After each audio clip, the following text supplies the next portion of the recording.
Mirë, faleminderit. Pam të arsyeshme ta organizojmë këtë bashkëbisedim në kushtet kur situata e rënduar nga lufta e Shtetit Bashkuar të Izraelit kundër regjimit kriminal të Teheranit ka sjellë si një nga pasojat edhe problematikën e rritjes së çmimit të naftës. Ne kemi marrë qysh në fillim hapat e nevojshëm për të ringritur menjëherë urën e komunikimit me ju në kushtet e një krize të re me pasoja të mundshme edhe mbi tregun në Shqipëri, duke pasur parasysh praktikat e mëparshme dhe sidomos periudhat kur për shkak të krizave ndërkombëtare, kujtoj këtu krizën e shkaktuar nga agresioni rus ndaj Ukrainës, për shembull. Na është dashur që të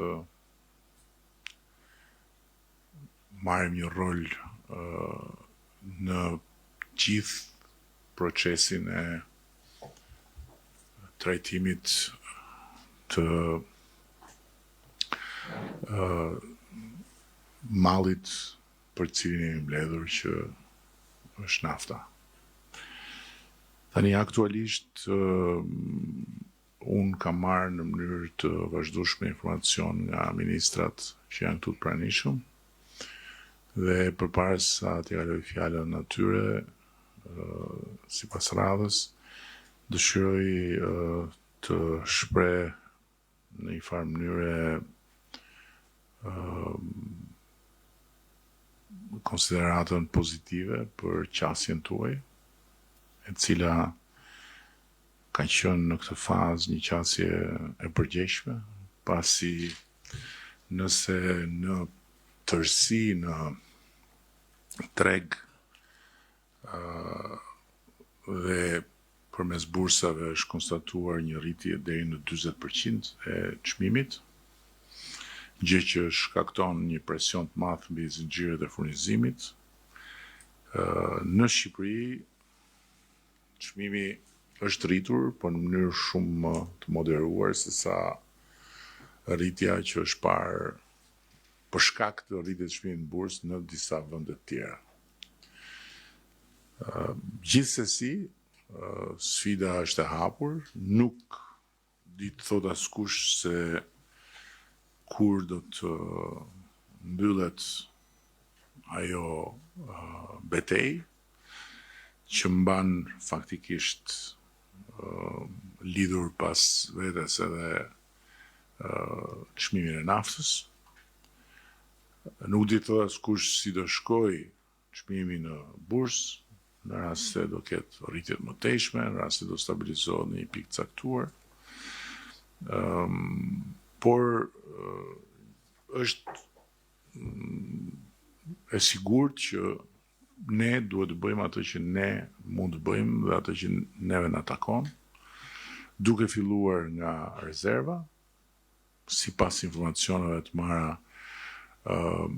konsiderohet që ju keni një rezervë të arsyeshme, e cila fizikisht është aty për 30 ditë, ndërkohë që në kontratat tuaja figuron e garantuar për rreth 100 ditë, dhe kjo është pozitive. Megjithatë, mbetet për tu monitoruar ditë pas dite gjithë situata. Nga ana tjetër, ne kemi në konsultim publik ligjin për rezervën shtetërore, e cila do duhet të shtrihet fizikisht në 100 ditë, në 3 muaj më saktë. Dhe me 2 fjalë duhet ju them që ne jemi në punë për të finalizuar edhe një nisëm që kemi ndërmarrë për të futur në treg si distributor, garant dhe distributor shumice, një faktor shtetëror. Gjë që ne besojmë do ta bëjmë më të lehtë për ju. Të gjithë punën pasi do të garantoj sasirat e nevojshme, duke pasur mbështetjen shtetërore, dhe nga ana tjetër do të lehtësoj të gjitha marrëdhëniet me të tretët, që për ju kalon nëpërmjet brokerave, ndërkohë që ne do të synojmë që të kemi një marrëdhënie drejt për drejt me kompanitë. Kjo është pak a shumë pasqyra e përmbledhur që unë do të bëja. Dua ta mbyll duke kërkuar që të ruani këtë ekuilibër që keni ruajtur deri tani. Ne nuk kemi parë të arsyeshme, edhe duke u nisur nga komunikimet e mëparshme me ju përmes ministrave, që të hedhim hapin dhe të kalojmë në bord, pasi në fund të ditës, nëse dialogu funksionon siç ka funksionuar deri tani, ne qëllimin nuk e kemi që t'ju shtrëngojmë juve në punën tuaj, qëllimin e kemi që bashkarisht të merremi vesh që kriza në lindjen e mesme nuk mund të projektohet e tëra mbi supet e konsumatorëve. Ky është gjithë qëllimi ynë. Natyrisht kjo do të thotë marzhe më të ulta fitimi për ju, po më mirë marzhe më të ulta se sa bordin në kurris. Ky është përfundimi në të cilin ne kemi dalë. Në ndërkohë, po e kaloj fjalën ministres së ekonomisë për të bërë një pasqyrë pak më të detajuar, pasur parasysh se ndryshe nga takimet e tjera, këtë takim po e bëjmë edhe për të informuar publikun, dhe këto janë gjëra që përgjithsisht ju i dini, por është mirë që t'i dinë dhe të tjerët, që të kuptojnë që nëse ka një rritje të çmimit, rritja e çmimit është e moderuar krahasimisht me çfarë ndodh në bursë dhe është rezultat i kësaj qasje konstruktive që edhe ju keni pasur deri tani. Ministre, fjala është për ju. Faleminderit, kryeministër. Në fakt, ky është takimi i tretë që ne organizojmë me përfaqësuesit e kryesor të tregut të shumicës së hidrokarbureve, por edhe përfaqësuesit kryesor të tregut të pakicës, me qëllim analizën e situatës. Shqetësimi ynë kryesor si fillim, siç juve e thatë, ishte disponueshmëria e rezervës së detyrueshme, pasi edhe nga eksperiencat e krizave të mëparshme, meraku i parë që patëm ishte që me bllokimin e kanalit të Hormuzit do të kishte një bllokim të zinxhirit të furnizimit, po ndërkohë që nga bisedat që kemi pasur me gjithë tregtarët dhe nga kontrollet që administrata shtetërore ka bërë në rezervat e tyre, rezulton që rezervat ligjore janë të respektuara, por mbi të gjitha, jo vetëm rezervat ligjore të detyrueshme, por edhe kanalet e furnizimit garantojnë një mos ndërprerje të furnizimit, duke qenë se pjesa më e madhe e tregtarëve kanë kontrata afatgjata, të cilat nuk lidhen me kanalin e Hormuzit. Sigurisht që shqetësimi kryesor i dytë pas furnizimit lidhet me çmimet, patjetër që ne jemi të shqetësuar për situatën e çmimeve në tregun e karburanteve, që është dhe tema kryesore e takimit sotëm, por nuk jemi të përqendruar vetëm aty, jemi duke analizuar situatën e çmimeve në tërësi, me qëllim që të garantojmë që nuk do të ketë abuzime, nuk do të ketë situata në të cilin tregtarët, jo vetëm të karburanteve, por edhe të ushqimeve, mund të abuzojnë me çmimet nisur nga një situatë e paqartë në tregun e karburanteve. Për të filluar me tregun e karburanteve, siç juve e thatë, bursat ndërkombëtare që nga muaji i shkurt, që kanë pasur luhatje të jashtëzakonshme. Muaji i shkurt ka pasur një mesatare të çmimit të bursës për karburante rreth $700, ndërsa piku në ditët e caktuara, por edhe në 2 ditët e fundit ka arritur deri në 1200. Pra kemi pasur një luhatje të çmimeve të bursës rreth 40%, ndërkohë që çmimet në Tiranë, në Shqipëri, nuk kanë pasur një rritje më të madhe se sa, pra janë luhatur ndërmjet një rritje prej 10 deri në 15%. Për këtë, sigurisht që jemi ulur, kemi diskutuar me gjithë tregtarët, ne kemi një eksperiencë të mëparshme gjatë krizës Ukrainës me krijimin e bordit të karburanteve, i cili përcaktonte çmime maksimale të tregtimit, të përcaktuar nëpërmjet një formule të kostos dhe një maksimumi të marzhit, qoftë për qumicën dhe qoftë për pakicën. Gjykojmë që nuk jemi ende në kushtet për të ringritur atë bord, ndonse hapësira ligjore ekziston dhe patjetër që nëse ne do të shohim që ka luhatje dhe ka abuzime në marzhet e fitimit, do të futemi në atë regjim, pasi qëllimi kryesor është mbrojtja e konsumatorit dhe garantimi që çmimi reflekton kostot aktuale. Nga dita në ditë, pra çdo ditë, ne kemi ngritur një ekip nëpërmjet 3 ministrive dhe përfaqësues të agjensive të ministrive, ku monitorojmë çmimin e zhdoganimit, pra i cili është i përbërë kryesisht nga çmimi i bursës, nga taksat dhe nga TVSH-ja, dhe gjithashtu monitorojmë çmimin në tabela në tregun e pakicës. Ky çmim ka qenë mesatarisht, pra marzhi bruto që është aplikuar nga kompanitë e tregtimit,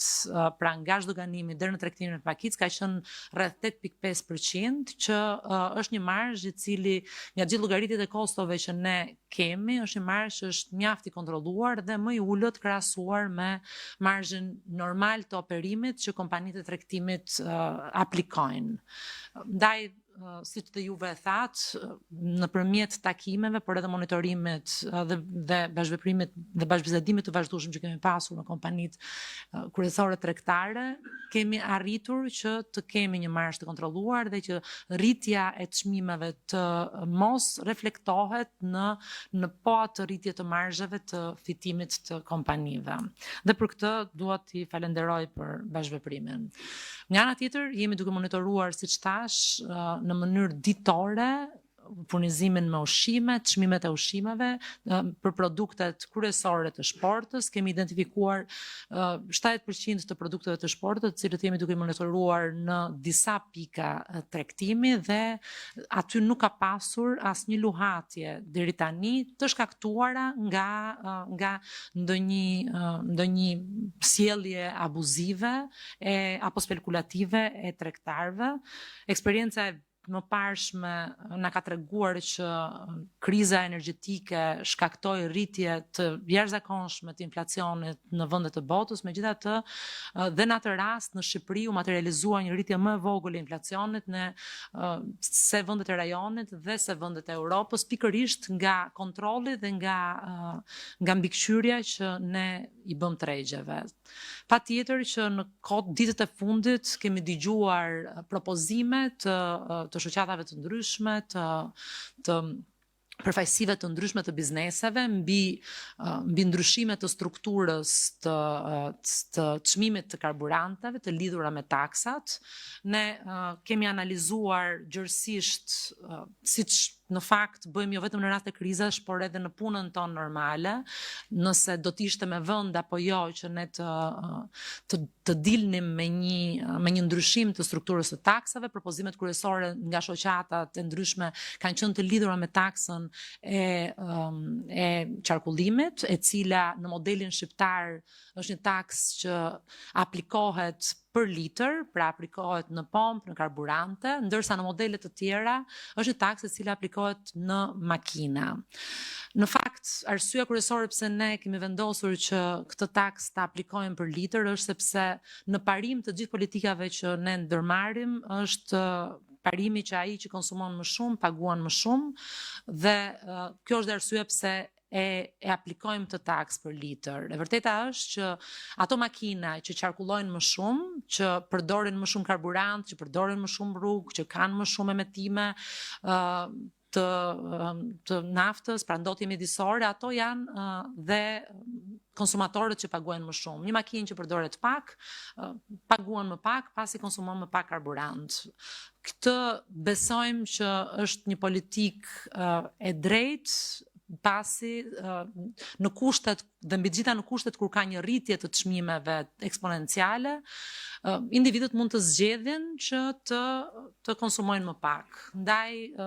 besojmë fort që kjo është një politikë e cila ndonse ne na bën në çmimin e konsumatorit të jemi në treg me një çmim më të lartë se sa vendet e tjera të rajonit, mendojmë që është një politikë më e drejtë. Nga ana tjetër, jemi duke analizuar dhe peshën që karburantet kanë në shportën e konsumit. Në shportën e konsumit të një familje mesatare shqiptare, karburantet zën 3% të konsumit, pra nuk është një kosto, një peshë e lartë në shportën e familjeve shqiptare. Ndaj dhe deri në këtë moment analizat që kemi bërë na çojnë që të mos kemi një vendimarrje mbi një ndryshim potencial të kësaj takse. Vendet të tjera të rajonit kanë ndërmarrë masa të ndryshme, si reduktimi i eksporteve apo bllokimi i eksporteve të karburanteve. Në të vërtetë janë vende të cilat edhe kanë rafineri, pra eksportojnë dhe naftë e cila është e konsumueshme nga konsumatorët, ndaj dhe kanë vendosur që karburantet t'i mbajnë në vendin e tyre, apo mund të kenë aplikuar dhe reduktime të sistemit të taksimit. Ne gjykojmë që me normën e rritjes së çmimeve të deri tanishme nuk jemi në situatën në të cilët të bëjmë ndërhyrje për nivelin e taksimit. Një tjetër element që jemi duke analizuar janë dhe efektet që këto çmime do të kenë edhe në kursin e këmbimit. Kursi i këmbimit ka qenë i stabilizuar, qoftë për euron, qoftë për dollarin. Pra, ajo që duhet të garantoj me gjithë komponentët që janë duke thënë është që jemi në monitorim të vazhdueshëm dhe monitorimi është ditor, diskutimet mbi çmimet dhe mbi efektet që çmimet mund të kenë në ekonominë shqiptare dhe në xhepat e konsumatorëve janë të përditshme midisnesh, dhe do të vazhdojmë ta bëjmë këtë në mënyrë transparente dhe në komunikim me publikun. Faleminderit ministre, dua të shtoj këtu një element duke ju referuar kërkesave që kanë ardhur nga burime të ndryshme, shoqata të ndryshme. Një kërkesë që më ka tërhequr vëmendjen është kërkesa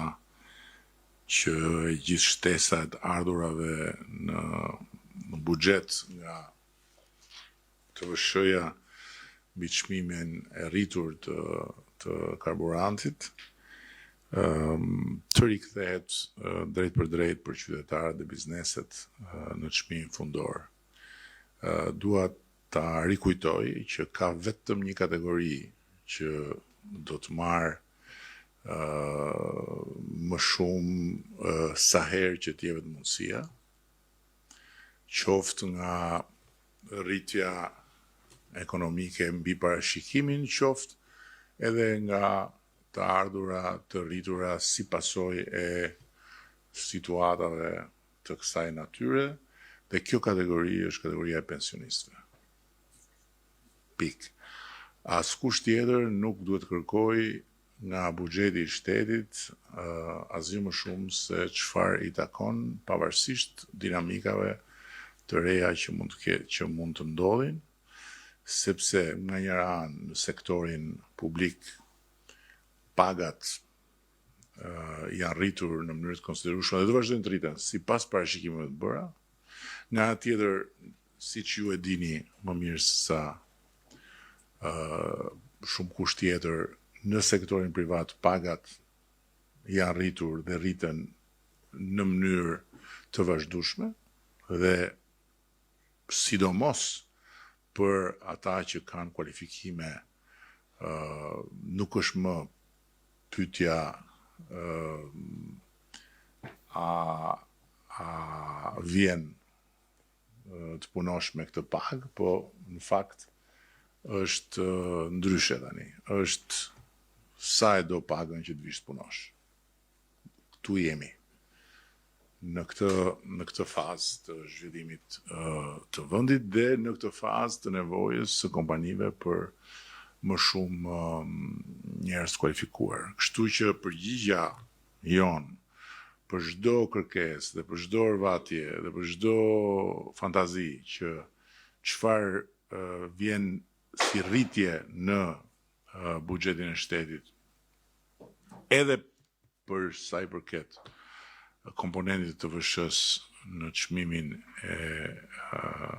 rritur të karburantit është patjetër për qytetarët, po për një kategori vetëm të qytetarëve, për pensionistët. E para. Dhe e dyta, besoj që Ministri i Energjisë dhe Infrastrukturës do ta risqarojë edhe një herë strukturën e çmimit të naftës, pasi një kërkesë tjetër që përsëritet në pafundësi dhe që bëhet tamam si ato hesapet pa hanxhin është që të ulet taksa e qarkullimit, ulet taksa e qarkullimit. Taksa e qarkullimit e vendosur në strukturën e çmimit karburantit, për gjithë ata që e dëgjojnë këtë dhe nuk janë plotësisht të informuar, nuk është problemi se ulet këtu. Problemi është se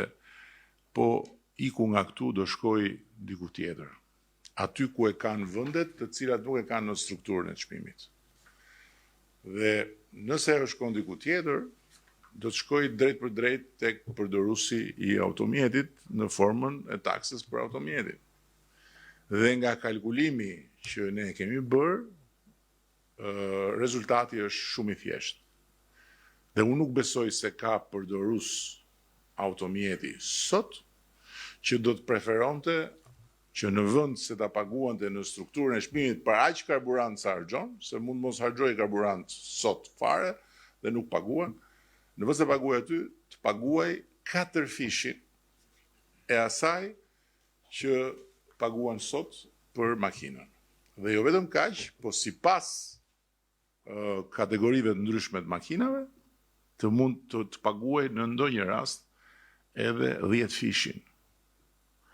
Unë nuk besoj se do të kishte një përdorues vetëm makine që di paksa aritmetik, që do të thoshte okay, unë jam okay me këtë. Ndërkohë që filozofia e taksës në strukturën e çmimit është ajo që tha ministri. Ndotësit më të mëdhenj duhet të paguajnë më shumë. Në atë strukturë të çmimit nuk janë pensionistët, se nuk janë ata që marrin rrugët me makinë dhe ndosin, por janë ata që kanë mundësi ta bëjnë këtë gjë. Kështu që kjo besoj që është krejt normale. Këto janë ato që doja të shtoja unë në lidhje me kërkesa dhe para se sa të flasi edhe Ministri i Financave, doja t'ia kaloj fjalën Ministrit të Energjisë dhe Infrastrukturës. Kryeministër, faleminderit. Patjetër që një ndër masat kryesore të Ministrisë së Infrastrukturës dhe Energjisë është elementi i sigurimit të produktit dhe pasjes së produktit hidrokarbur në treg. Për këtë qëllim, patjetër ne, siç ju e dini, kemi në fuqi ligjin për rezervën e sigurisë hidrokarbure. tashmë secilës nga kompanitë hidrokarbure që operojnë në Shqipëri i është dërguar njoftimi për detyrimin e rezerves hidrokarbure që duhet të mbajnë në vitin 2026, që është e përllogaritur në bazë të xhiros ditore të vitit të shkuar. Po ashtu grupet në terren të Ministrisë Infrastrukturës dhe Energjisë tashmë janë njoftuar edhe subjekteve për të bërë gjitha verifikimet e nevojshme brenda datës 31 mars.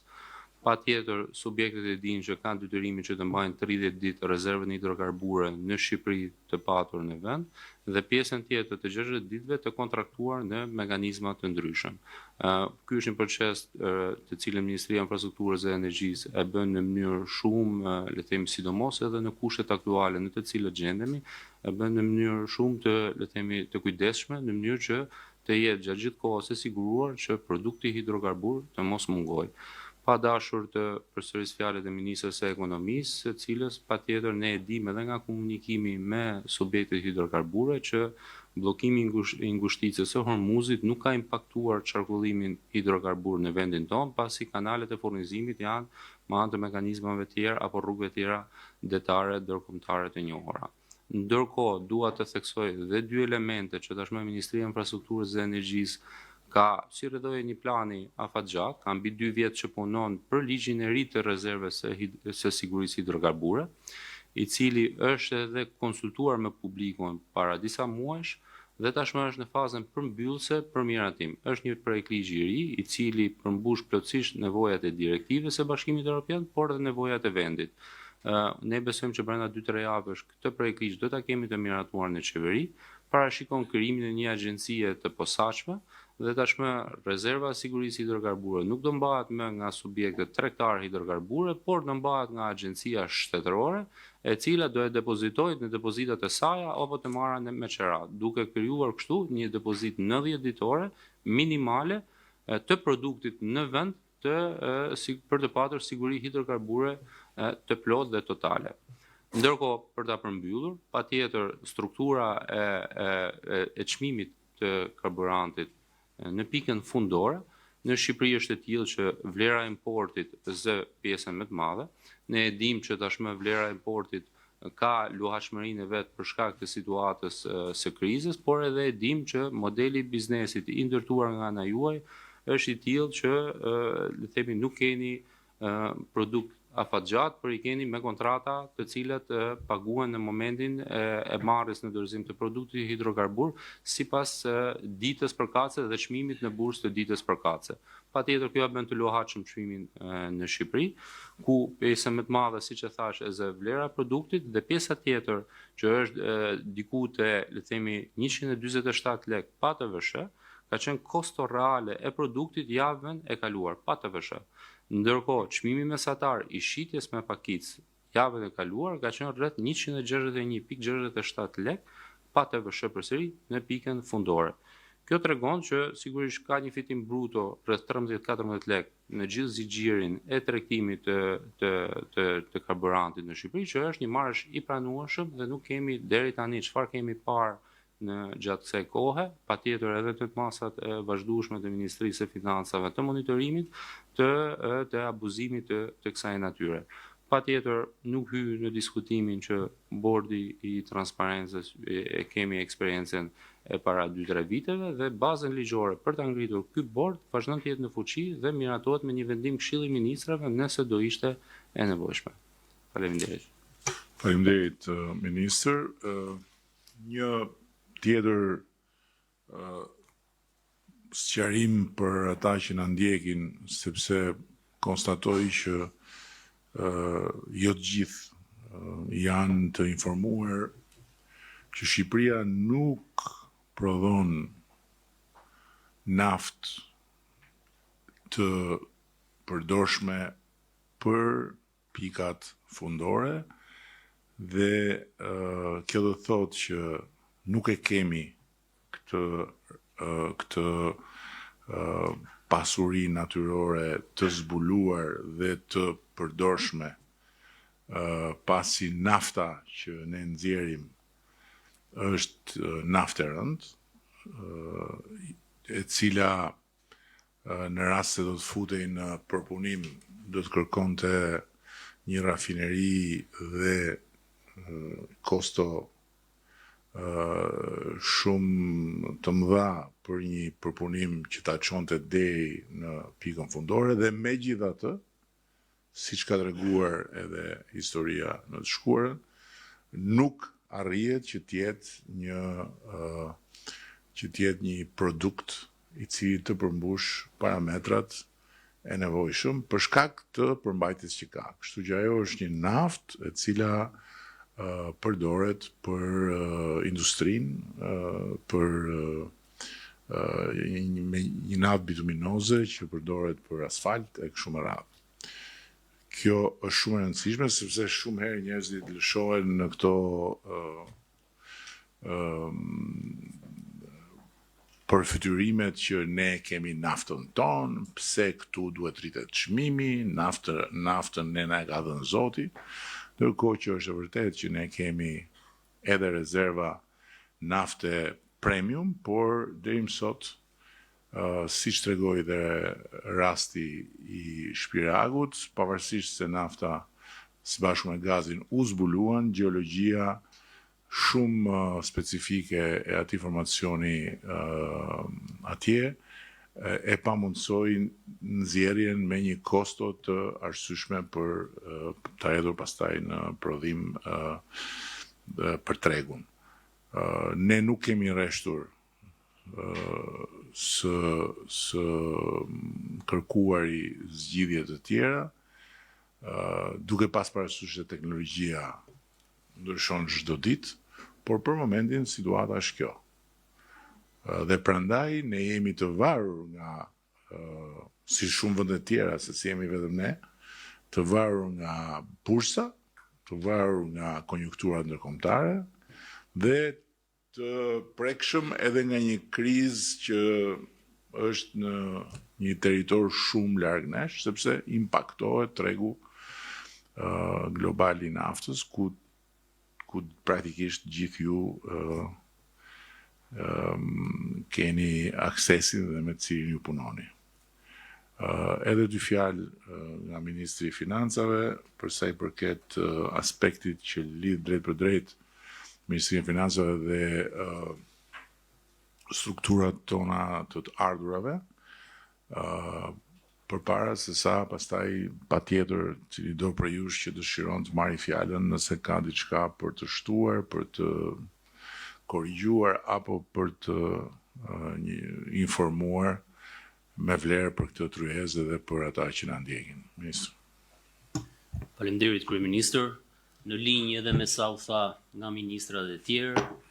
me qëllim monitorimin e situatës, një javë përpara Ministria e Financave deklaroi dhe publikisht krijimin e task forces midis strukturave të drejtorisë së përgjithshme të doganave dhe drejtorisë së përgjithshme të tatimeve. Plani operacional i kësaj strukture, pra i task forces, është i shtrirë në dy plane. Plani i parë ka të bëjë me monitorimin e çmimeve, si dhe marzhet e fitimit të aplikuara qoftë nga tregtarët me shumicë të hidrokarbureve apo tregtarët me pakicë të hidrokarbureve. Plani i dytë i këtij plani operacional është natyrisht rritja e efikasitetit dhe kontrollit qoftë tatimor apo doganor, që ka për qëllim uljen të evazionit fiskal apo dhe të kontrabandës që ndodh. Task Forca tashmë prej një jave është në teren, është e shtrirë në gjithë territorin e Shqipërisë. Ashtu si kundër u tha dhe nga ministrat, nuk janë vërejtur rritje të çmimeve apo të marzheve, qoftë kjo nga operatorët grosist apo ata me pakicë. Megjithatë kemi evidentuar shkelje të tjera të cilat Task Forca ka ndërmarrë masa, por ajo që më duhet të theksoj kryeministër është që strukturat do të vijojnë monitorimin e vazhdueshëm në teren dhe natyrisht në raste do të evidentohen që ka rritje të çmimeve në mënyrë abuzive apo të marzheve të fitimit, do të detyrohemi pasaj që të ringrihet bordi i transparencës në mënyrë që dhe ne pasaj të marrim masat e nevojshme. Kështu që to janë për sa i përket task forces, puna vijon, plani do të shtrihet pa afat derisa të kemi një qetësim të situatës. Edhe një element tjetër që e kemi diskutuar vimësisht me ministrin dhe që është i rëndësishëm për këtë bisedë për perspektivën e afërt. Mbase jeni të informuar, mbase nuk jeni të gjithë të informuar që prej disa kohësh ne kemi krijuar një kompani të re publike në ortakri me Emiratet e Bashkuara, me kompaninë e tyre të të njëjtit objektiv, e cila quhet Alp Trace. Alp Trace është praktikisht kompania publike që do të bëjë gjurmimin e të gjitha produktet e akcizës me teknologji. Dhe së shpejti Alp Trace do të hyjë në treg me dy produktet e veta të para që kanë të bëjnë drejt për drejt me gjurmimin dhe me ndjekjen e naftës. Çfarë do të thotë kjo? Do të thotë gjurmimi i gjithë sasive të naftës që hynë në tregun shqiptar do të garantohet me një teknologji të fjalës fundit, që praktikisht do të çojë në një nivel tjetër atë që ishte gjurmimi me bojrat e mia. Se faktikisht nga të gjitha analizat e bëra përpara sa ne të hidhnim të hap tjetër, rezultoi që ai ngjyruesi që përdorej për naftën ishte nganjëherë më kollaj për tu kthyer në ujë se sa bojrat që unë përdor për zgaravinat e mia që po të shikonin duart i kam me shenja akoma. Kështu që ky produkt i ri është absolutisht i pa kapshëm nga asnjë sy tjetër përveç se nga syri magjik i prodhuesit. Ndërsa ndjekja do të thotë që do të mbyllim epokën e shoqërimit të naftës që hyn në Shqipëri me objektivin për të qenë tranzit dhe do ta ndjekim nga shumë larg pa shqetësuar as shoferët tuaj që kur nisen për të kaluar kufirin në Kosovë apo Maqedoninë e Veriut apo në Malzi, kudo qoftë kalojnë kufirin, kanë nga mbrapa doganier që bashkëndosin ambientin duke shfrytzuar edhe karburant të blerë nga buxheti i shtetit. Ndjekja do të bëhet me teknologji që përsëri nuk e shef fare dot asnjë sy sado interesuar që tjetë, dhe nga hyrja në port deri tek dalja në kufi, të gjitha mjetet do të jenë në ekran në një vend që do të hyjnë vetëm njerëz që do të kenë certifikat sigurie. Besoj që këto të dyja do t'ju lehtësojnë dhe juve shumë punën, sepse do të shpëtoni nga konkurrentët e pandershëm që natyrisht nuk janë mes jush, po janë fantazma, dhe do na lehtësojnë të gjithëve edhe për sa i përket nivelit të evazionit fiskal që në këtë sektor gojet e liga thonë që është shumë i madh. Unë mendoj që edhe i vogël po tjetë prap është shumë i rëndësishëm për pensionistët. Kështu që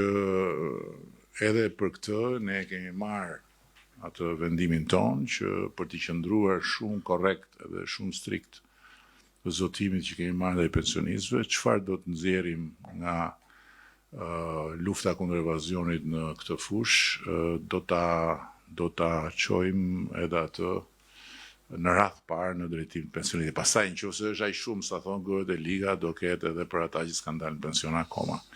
Shumë faleminderit nga ana ime, kështu që tani cili do për jush që do të marrë fjalën, shoh zotnin që ka një grafik aty që është alarmant se shoh sa është rrit çmimi në ditët e fundit. Jo, e shoh që e ke marrë nga burimet besueshme, e dim këtë gjë, po seriozisht nëse doni fjalën, kaloj pak mikrofonin. Edhe për këto që tham dhe për çfarë do tjetër me që jemi këtu, që ka të bëjmë me sektorin, çfarë shqetësimesh mund të keni, bujrum, ne jemi këtu jo vetëm për të folur, por edhe për të dëgjuar. Zoti Kryeministër, të nderuar zotëri dhe zonja ministër, faleminderit shumë për mbledhjen. Ju falenderojmë gjithashtu edhe për shasjen që patët gjatë kësaj mbledhje, ku na jepni kredite gjithë grosistëve të naftës për menaxhimin e situatës jo fort të zakont në këtë treg, pavarësisht gjithë turbulencave ndërkombëtare të bursave të karburanteve. Patjetër, unë do marr guximin që të plas në emër të gjithë grosistëve. Ne ndjehemi krenar për mënyrën se si e kemi menaxhuar situatën deri më tani, për dy fakte. Fakti I parë që pjesa e zinxhirit të furnizimeve, siç e thatë dhe ju ministra dhe zoti kryeministër, është menaxhuar më së miri gjatë gjithë kësaj kohës, pavarësisht turbulencave të vazhdueshme në treg dhe pavarësisht bllokimit të kanalit Hormuzit dhe konflikteve të vazhdueshme në lindjen e mesme midis Iranit dhe Shteteve të Bashkuara të Amerikës dhe Izraelit. Për sa I përket kontrolleve dhe monitorimeve që propozoni për t'i shtuar, ne jemi në gatishmëri të plot në çdo kohë dhe I mirëpresim çdo kontroll tjetër të shtuar. Pasi edhe në këtë moment që flasim, ne po punojmë dhe po funksionojmë në limitet e break-even. Nëse themi 10 apo 13 lek marzhe, ndoshta janë pak më të ulta në 7 apo 6 lek dhe këto janë faktikisht kostot operative të mbajtjes së një kompanie në day-to-day activities. Nga ana tjetër pa dashur për qenë përsëritës për sa keni thënë ju, patjetër që përmbajtja e çmimit të karburanteve kuptohet që është nga kostoja e blerjes fillimisht dhe nga gjithë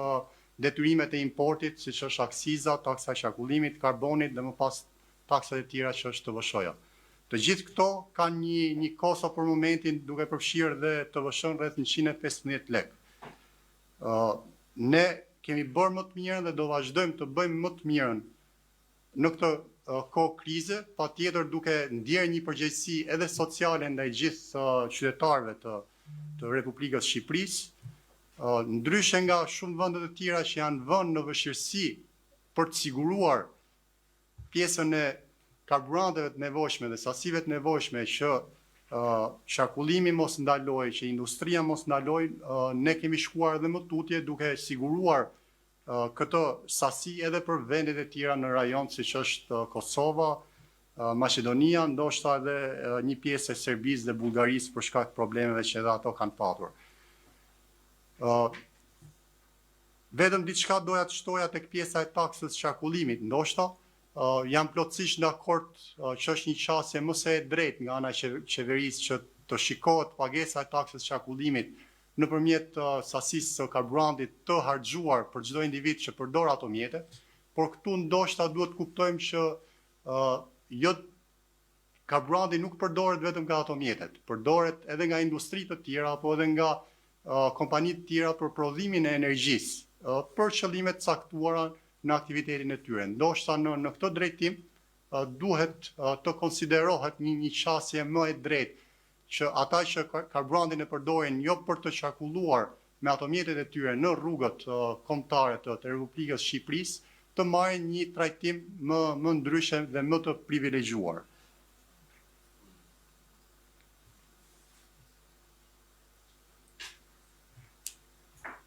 Për sa I përket rezervave të detyrueshme që gjithë grosistët e naftës kanë patur, patjetër që deri tani jo vetëm është plotësuar kriteri i përcaktuar nga ana e shtetit dhe qeverisë shqiptare, po është e kaluar ai. Ndoshta në një tavolinë tjetër duhet të diskutojmë rolin e saktë që do ketë ky entitet ligjor shtetëror për pjesën e rezervave ligjore, sepse nuk jemi plotësisht të informuar dhe çfarë ndikimesh do ketë në pjesën e aktivitetit të përditshëm të secilit prej grosistëve. Për këtë nuk mund të them gjë, pavarësisht kësaj do kërkonim që të qartësonim në një tavolinë tjetër, pasi vendosja e një mekanizmi të tillë i bën të detyrueshëm, me sa kuptoj unë, të gjithë grosistët e tjerë të blejnë nga i vetmi burim i karburantit. Dhe në vend të kësaj mendoj që pjesa e tregut privat e rregullon më së miri këtë gjë duke punuar me lojtarë të mëdhej botror që i quajmë brokera, po në fund fare loja e tregtimit të karburanteve në gjithë botën bëhet në bursa ndërkombëtare nga këta lojtarë me reputacion të lartë, të cilët ne tani më kemi filluar një bashkëpunim ka vite me radhë. Faleminderit shumë. E para, ligji për cilin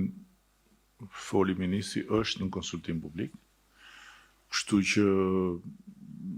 ju mund ta gjeni lehtësisht, por edhe mund t'ja u çojmë. Është publikuar. Merrni, studioni para që kohë sa ju duhet tekstin dhe pastaj patjetër ju jeni kryesorët në këtë proces dhe impaktoheni nga ky ligj. Organizohet menjëherë një tryezë me ministrat të pranishëm dhe juve është shumë e vlefshme për ne që të na jepni opinionet tuaja, sepse kollaj ta shkruash në ligj, sado që ta kesh studiuar, por mund të ketë element në ligj që juve mund na ndihmoni që ti adresojmë më mirë, lidhur me depozitat, lidhur me kohën e shfrytëzimit tyre, lidhur me disponimin që kanë aktualisht depozitat, sa përqindje e tyre është e zënë si mesatare, etj. Pra gjitha këto ne na vlejnë shumë që ligji mos na krijoj probleme në implementim. As mos krijoj probleme për ju. Se fole për kreditet që ju dash unë, po unë personalisht hy tek ata që mendojnë që në Shqipëri nuk ka oligark, sepse fjala oligark ka një kuptim të caktuar dhe kush e përdor këtë fjalë nuk është shkruar akoma nga kthetrat e propagandës komuniste, vetëm thjesht ka ndryshuar fjalën për ta sjellë veten në kohë, nga kulak e ka bërë oligark, se i duket vetja më modern, kur e thot. Po oligark në Shqipëri nuk ka, se po të kishte oligark në Shqipëri, nuk do paguanin më shumë ata që fitojnë më shumë, si fillim. Po të kishte oligark në Shqipëri, nuk do kishte gjithë këto iniciativa nga ana jonë në gjithë këto vite për të ngushtuar rrethin e fitimit abuziv të atyre që kanë më shumë, edhe po të kishte oligark në Shqipëri nuk do kishte sot, nuk e di se sa herë më tepër subjekte të cilat kanë akses në fondet publike, fal konkurrencës, apo kanë akses në të drejtat që shteti jep në bazë të ligjit për gjithë ata që duan të bëjnë sipërmarrje. Sepse oligarkët si definicion janë forcë që i ngushton rrugët e konkurrencës dhe që ja ngushton qeverisë rripin nëse qeveria do të zgjerojë fuqinë interesit publik në raport me interesin privat. Kjo nuk rezulton në Shqipëri. Dhe pavarësisht gjithë problematika që mund të ketë sektori juaj, siç ka çdo sektor, unë nuk konsideroj që ju meritoni të gjitha të zezat që thuhen për ju, ashtu si kundër konsideroj që ajo që po ndos sot tani që flasim, vjen si rezultat edhe i qasjes tuaj konstruktive dhe i mirëkuptimit të krijuar në këto kushte. Kështu që kreditet janë plotësisht merituar, nuk është se kam fare problem të jap kredite çdo sipërmarrësi në Shqipëri, kam shumë respekt për çdo sipërmarrës në Shqipëri, sepse kush shikon tek një sipërmarrës oligarkun dhe kush angazhon pastaj gjithë ushtritë e llumit në për rrjetet sociale kundër njërit dhe kundër tjetrit, harron që mbas çdo sipërmarrësi ka familje që ushqehen me punën e tyre dhe puna në sektorin privat krijohet pikërisht nga sipërmarrësit, nuk krijohet nga zoti apo nga shteti. Për sa i përket energjisë dhe shfrytëzimit të karburantit për industrinë, në radhë parë duhet ta dini që në portofolin e përgjithshëm ata që përdorin karburant në industrinë tonë janë një numër shumë i vogël në krahasim me ata që përdorin energjinë. Dhe ministri i infrastrukturës dhe energjisë e di shumë më mirë se sa unë, sepse ka drejtuar për një kohë jo të shkurtër OSHA-n, por fakti që ka një rritje shumë domethënëse të vetë prodhuesve të energjisë dhe kryesisht vetë prodhuesit janë subjekte industriale dhe janë sipërmarrje që shfrytëzojnë tani më energjinë diellore për një pjesë të madhe të aktivitetit tyre, e ka ulur edhe më shumë shfrytëzimin e karburantit për industri. Gjithsesi, ajo që ju thatë nuk është pa asnjë vlerë, përkundrazi, sepse sidoqoftë janë disa. Dhe për këtë arsye Ministria e Ekonomisë po bën një klasifikim në këtë drejtim për të kuptuar impaktet edhe për të kuptuar se çfarë mund të bëjmë konkretisht në atë drejtim që ju thatë. Ndërkohë që tek pjesa e faktorit shtetëror, unë besoj që edhe ajo përsëri, edhe pse që nuk është subjekt i pikërisht ligjit po diskutojmë, por është subjekt i një akti të ri, ne përsëri do ta diskutojmë bashkërisht. Nuk kemi qëllim të krijojmë një monopol, absolutisht. Nuk do të detyrojmë askënd që të blej nga ky faktor shtetëror, por nëse faktori shtetëror e ofron më lirë, dikush thot, jo, unë do ta blej më shtrenjtë. Okej, po tregu ka ato të vetat, kështu që nuk besoj se do ketë mundësi të mbijetoj konkurrencës në rast se do të qëndroj lart. Dhe faktori shtetëror, qëllimi i faktorit shtetëror është vetëm të ekuilibrojë tregun në funksion të konsumatorëve. Nuk është që të godas ju, nuk është që të krijoj një monopol dhe të zotroj tregun vetë. Faktori shtetëror nuk do të jetë një faktor që do bëjë shpërndarje pakice. Do të jetë një faktor që do të mbështesi sovranitetin e vendit në të përditshmen e vet, kur vjen puna tek ky mall kaq jetik për ekonominë edhe për jetën e përditshme. Thjesht kaq. Edhe sigurisht do të mbrojë konsumatorët nga çdo abuzim. Do të jetë, besojmë ne, një faktor që duhet jetë i mirëseardhur për gjithë ata ndër ju që duan të kenë garanci afatgjatë, duan të kenë çmim të arsyeshëm.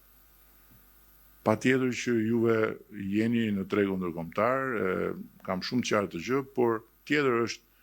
kur kapaciteti financiar për të lidhur kontrata është i kufizuar, tjetër është kur mbrapa një marrëdhënie është një garanci sovrane. Është komplet gjë tjetër. Dhe ajo që mund të bëj faktori shtetëror është që të garantojë kontrata në një afat shumë më të gjatë dhe të bëj blerje në një afat shumë më të gjatë. Dhe duke pasur kapacitetin të ketë të fleksibilitet, mund të sjellë në treg një ekuilibër të ri dhe të domosdoshëm. Dhe sigurisht që pastaj pjesa tjetër ju takon ju. Shumë faleminderit për takimin, edhe jemi në kontakt për ligjin që është në dëgjes. Sapo të jeni gati ju, thjesht kërkoni nëpërmjet Ministrisë së Ekonomisë të organizoni tryezën për faktorin shtetëror. Sapo të jemi gati ne, do t'ju ftojmë dhe do t'ju prezantojmë ju përpara se sa ta shikoni të botuar apo ta merrni vesh nga televizori, sepse ju jeni aktorët e këtij tregu dhe ne këtë gjë e bëjmë edhe për ju. Shumë faleminderit.